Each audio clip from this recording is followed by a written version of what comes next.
There are many variations or varieties of nature and ecology and environment to wonder at and to seek inspiration from. One of which does not seem to be part and parcel with this class that we're going to review today, the Druid.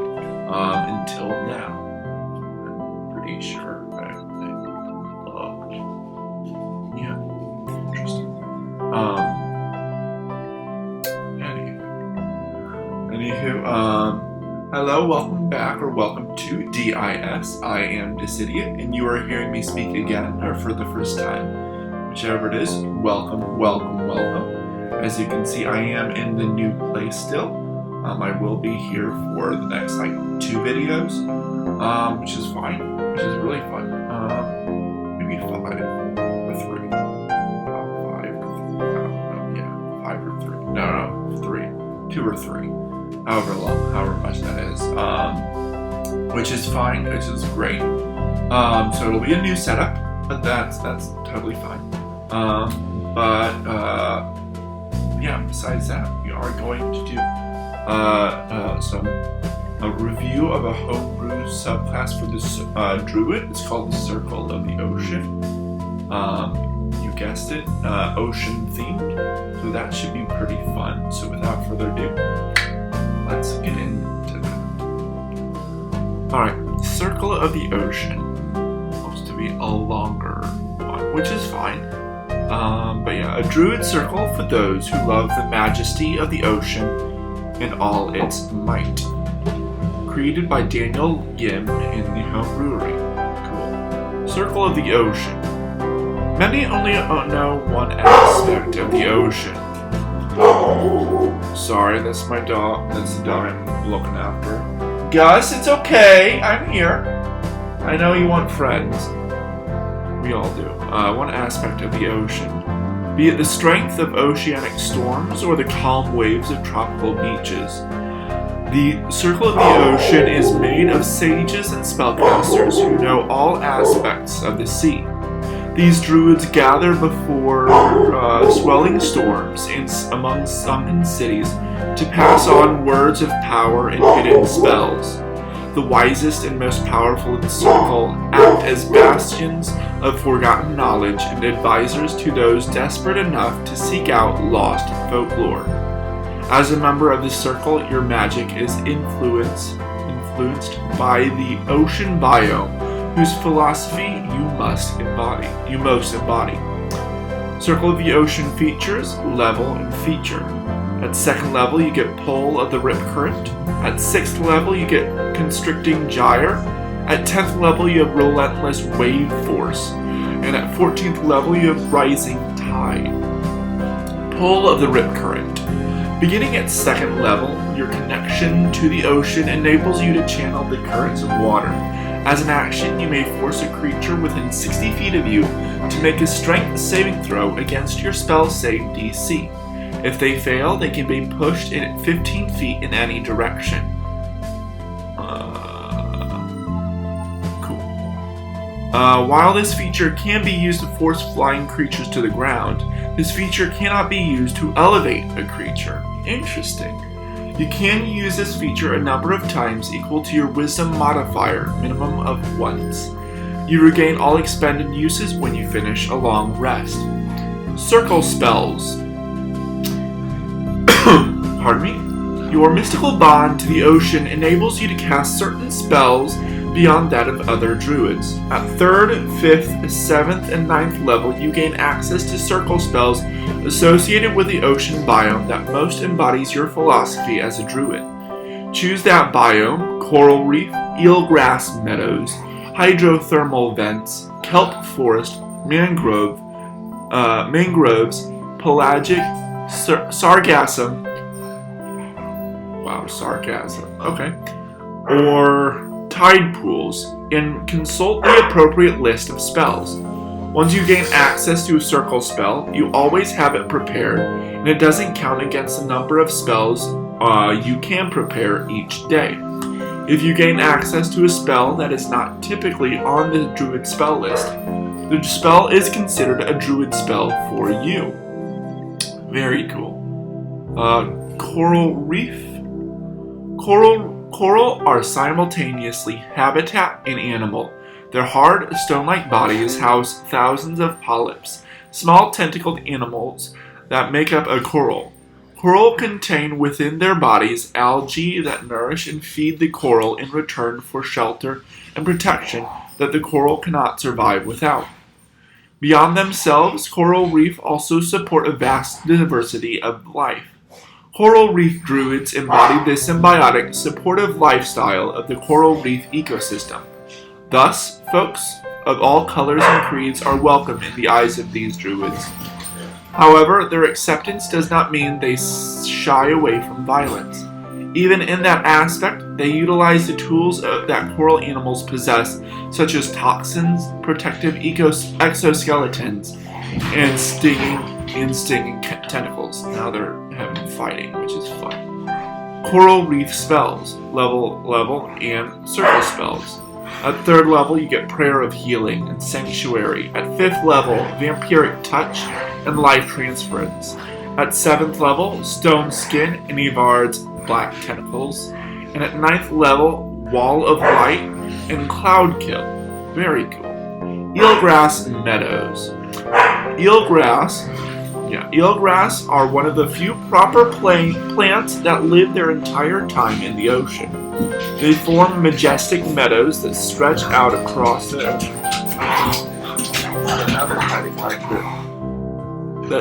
Stretch out across the ocean floor and take on many different forms. These meadows serve as homes to juvenile marine animals for them to grow and develop protected.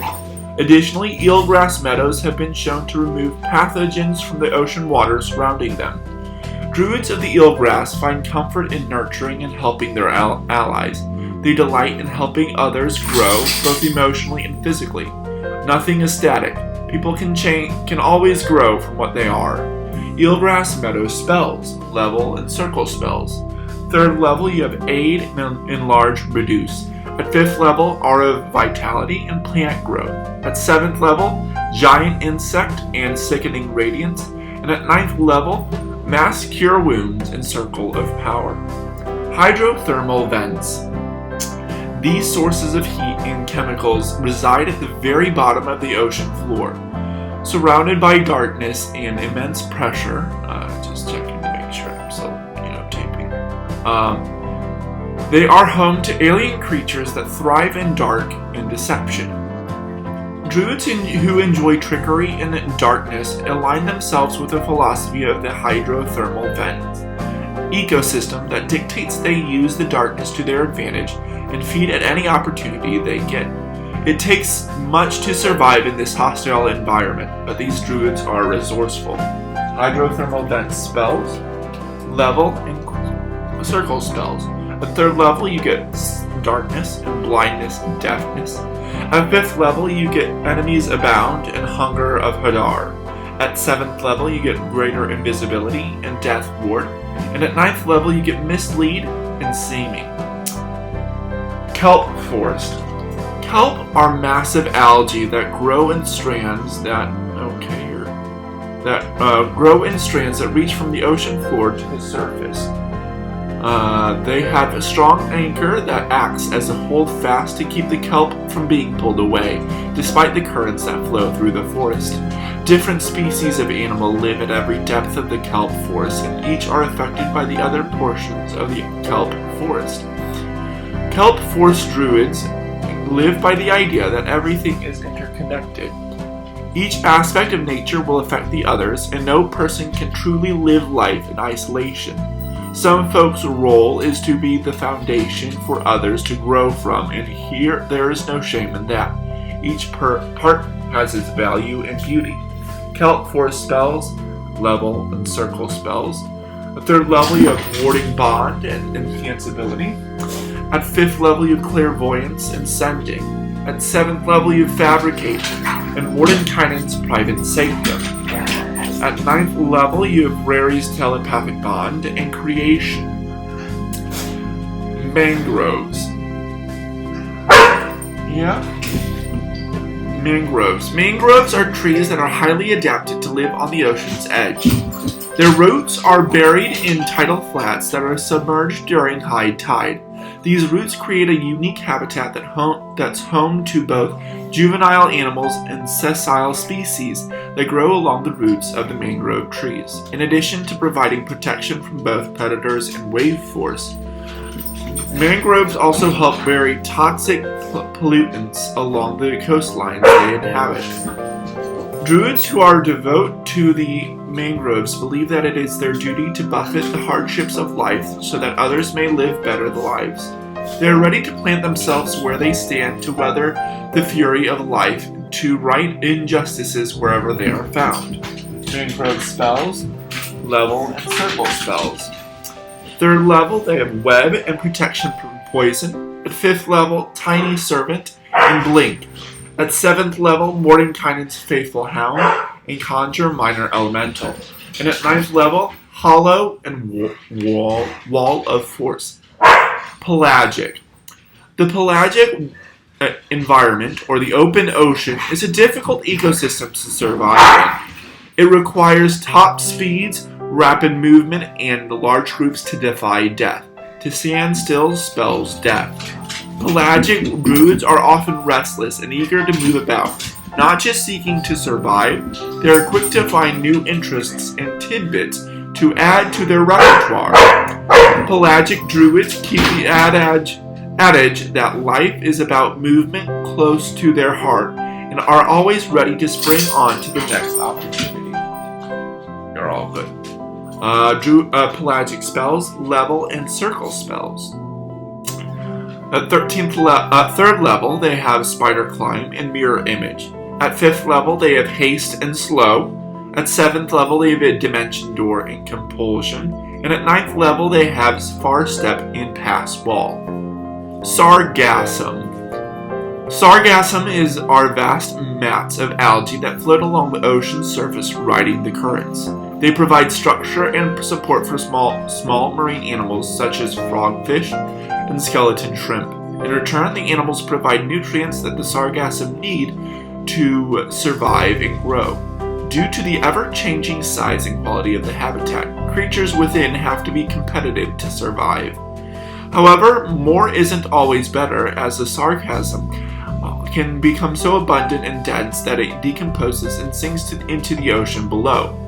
This creates oxygen-poor zones that can kill whatever animals traverse beneath it. Thus, Sargassum druids know the dangers of excess and prefer to confront their problems head-on, usually with violence. While they tend to be drifters, Sargassum druids highly value their community and are quite protective of their loved ones. Sargassum spells, level, and circle spells. 3rd level, Shadow Blade and Misty Step. At 5th level, Conjure Barrage and Hypnotic Pattern. At 7th level, Staggering Smite and Shadow of Moil. At 9th level, Steel Wind Strike and Conjure Volley. Tidepool, which is the last of the spell stuff.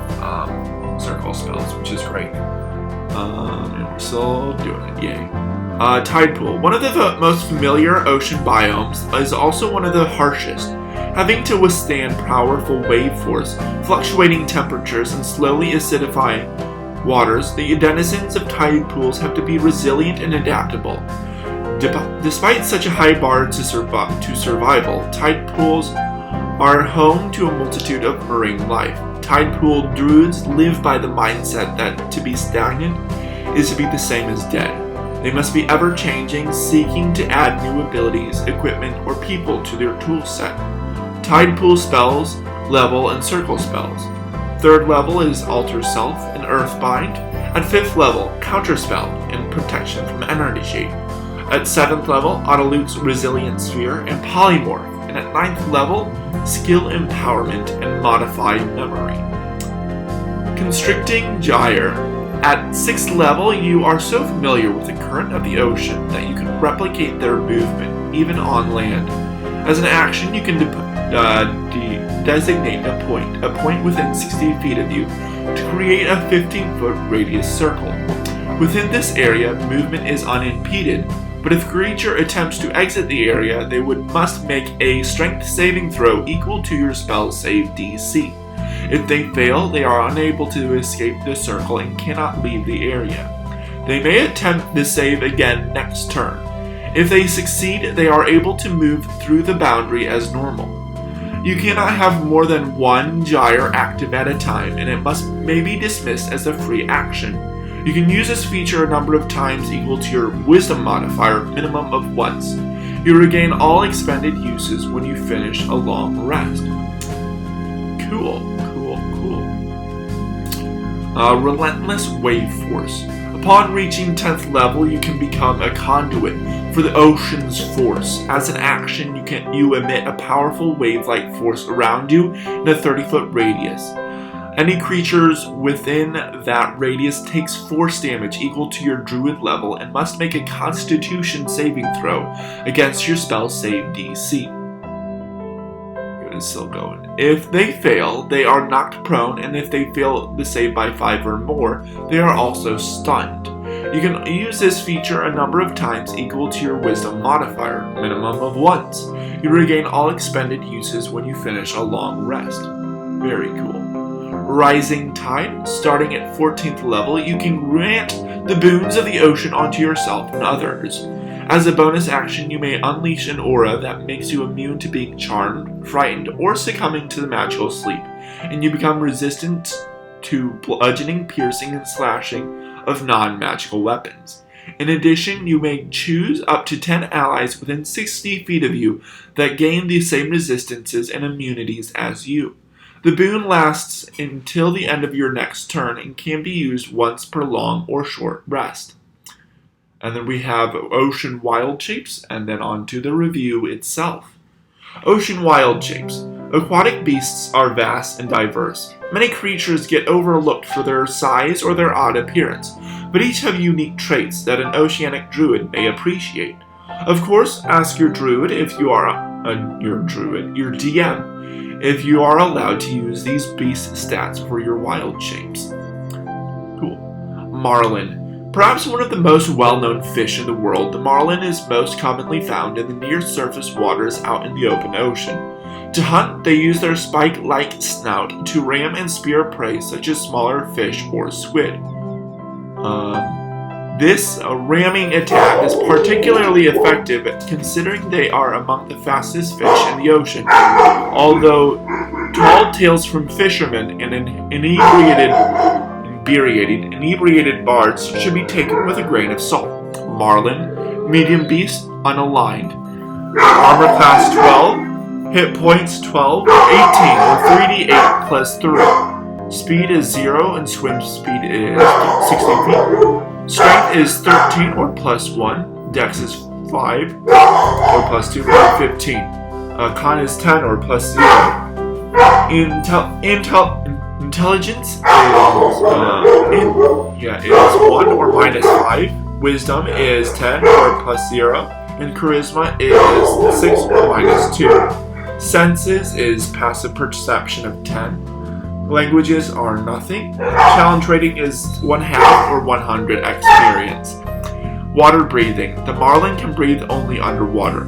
Charge. If the marlin swims at least 30 feet straight towards a target and then hits it with a spear attack, on the same turn, the target takes an extra 4 or 1d8 piercing damage. If the target is a creature size small or smaller, it must succeed on a DC 13 Constitution saving throw or be stunned. Actions: Spear. Melee weapon attack, plus 3 to hit, reach 5 feet, 1 target. Hit 5 or 1d8 plus 1 piercing damage. And then there is 2 more monsters, wild beasts.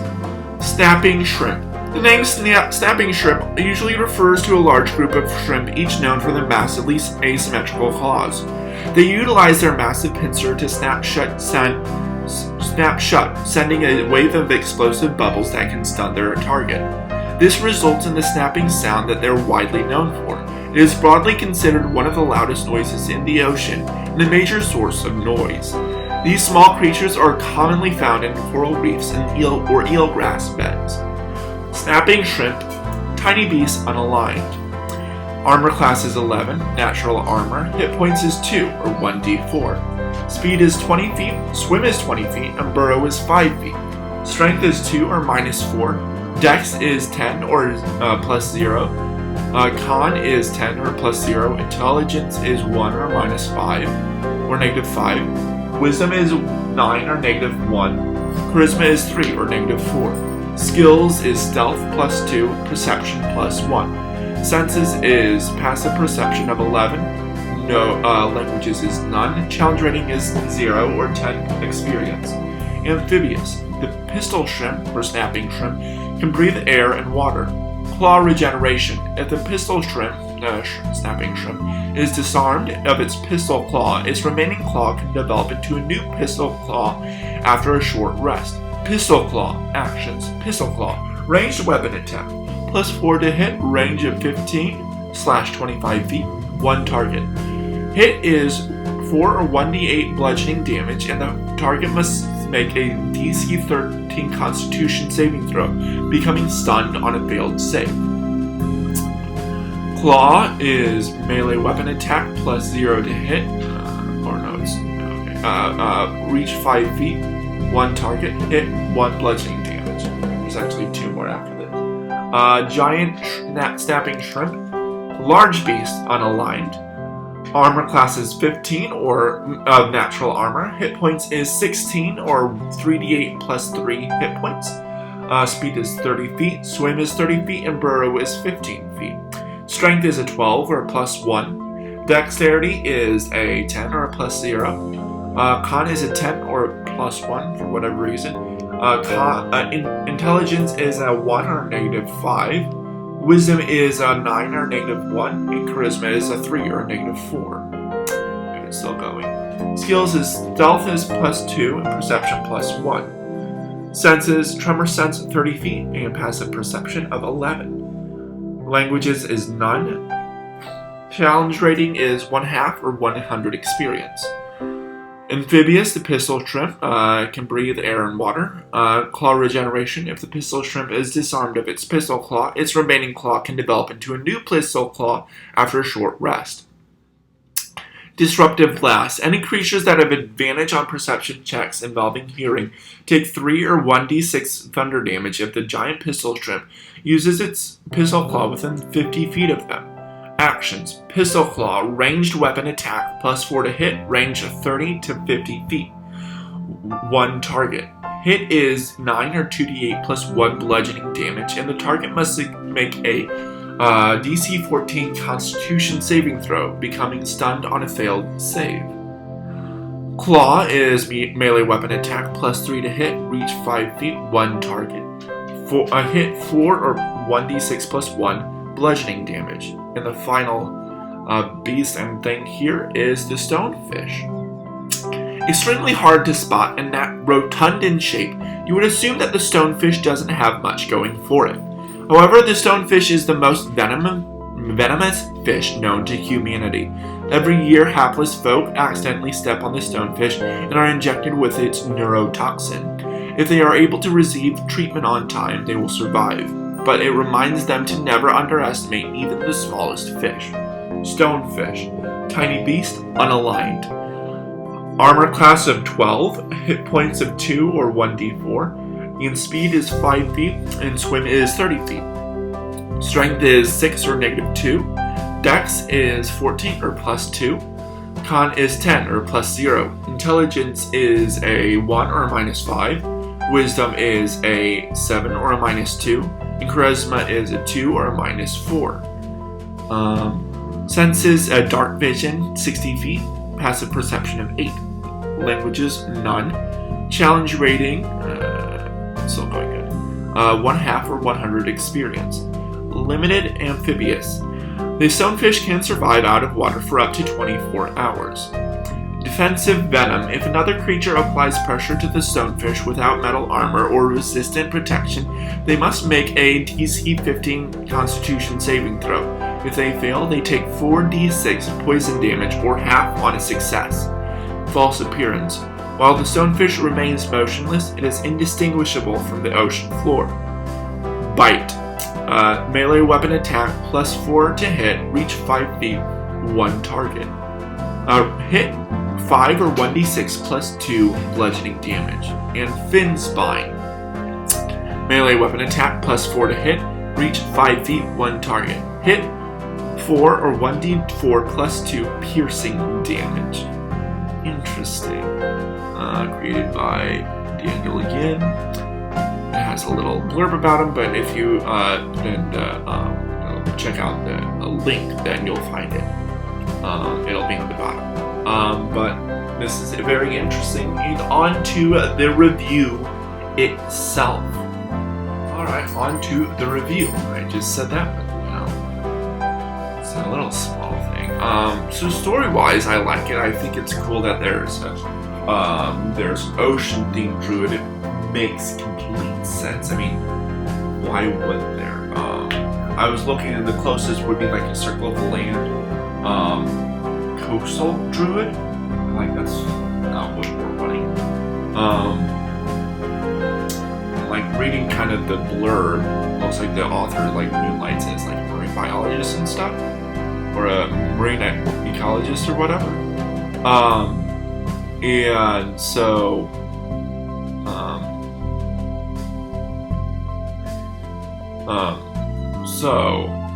It's cool that like he's like really thought about it. I like the idea of the different circle spells of the different like areas, like the coral reef, the tide pools, the eelgrass meadows, the hydrothermal vents, kelp forest, all that fun stuff. There's just a lot to get through, but that's fine. I like the different like kind of like values that they put on it. So it's kind of like the Circle of the Land Druid, but for an ocean themed stuff. Pull of the Rip Current. I like that you can like pull someone 15 feet any direction and down, but not up. That's really cool. The constricting gyre of creating an area where they're fine being in, but if they try to leave, they have to make a strength save or stay there, which is very cool, very niche, can be very good with like battlefield control. Relentless wave force, making a wave of force around you, 30 feet around you, and knocking people prone or stunning them and dealing damage equal to your Druid level, which at this level would be 10th level up to 20. This would be 10 damage up to 20 damage, so it's decent. It's not great or bad, and it's force damage, so it's not going to be easily resisted. And then Rising Tide of giving some people boons of immune to charm, frightened, or magical sleep, and becoming resistant to bludgeoning, piercing, and slashing of non-magical weapons. Those conditions can be very nice. The resistances are okay because it's non-magical. It's going to be as useful unless it's like you're fighting a ton of bandits or something like that, which you could. But maybe making it magical, I don't know. I feel like that's just a little weak because of that. The ocean wild shapes are fun. The Marlin with the long spear snout, the snapping shrimp stuff, and the rockfish, stonefish. Those are all very cool. They seem pretty well balanced, all like lower challenge rating stuff. So you can stay there for a while. And at lower levels it's easier. But they all have to be ocean, so the campaign needs to be ocean themed, which is fine. Anything overpowered or underpowered, I do think the Rising Tide is a little underpowered. Let's see here. Any of the spells seem to be overpowered or underpowered. I like that this Sargassum has a lot of like melee weapon stuff, which is really cool. You don't like my singing? Okay, fine.